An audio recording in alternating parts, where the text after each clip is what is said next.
गोल गोल घूमने पर चक्कर आने के पीछे के 10 अद्भुत तथ्य जो आपको चौंका देंगे। 1. वेस्टिबुलर सिस्टम की भूमिका।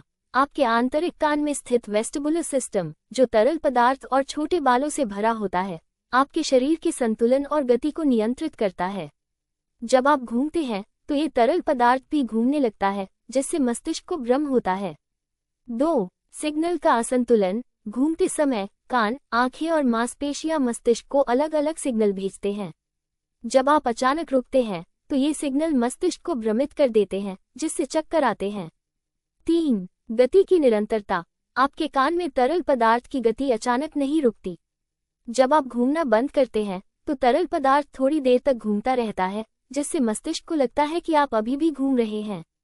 4. ऑटोमेटिक प्रतिक्रिया। जब आप घूमना बंद करते हैं तो आपके आंतरिक कान के बाल अचानक अपनी स्थिति बदलते हैं, जिससे मस्तिष्क को भ्रम होता है और चक्कर आने लगते हैं।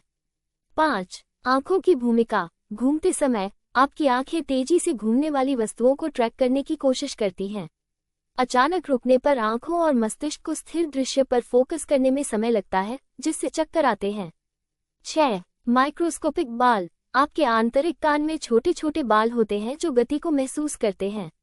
ये बाल तरल पदार्थ के मूवमेंट को मस्तिष्क तक पहुंचाते हैं। घूमना बंद करने पर ये बाल थोड़ी देर तक गति का अनुभव करते रहते हैं। 7.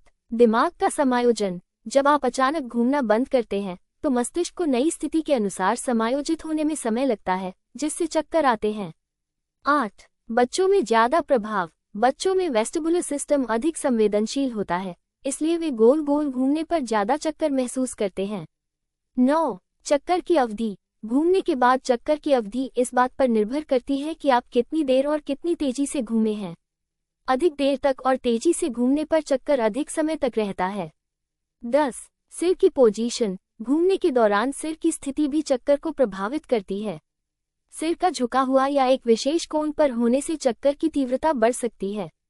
ऐसी मानव शरीर से जुड़ी जानकारी के लिए हमें लाइक और सब्सक्राइब करें। धन्यवाद।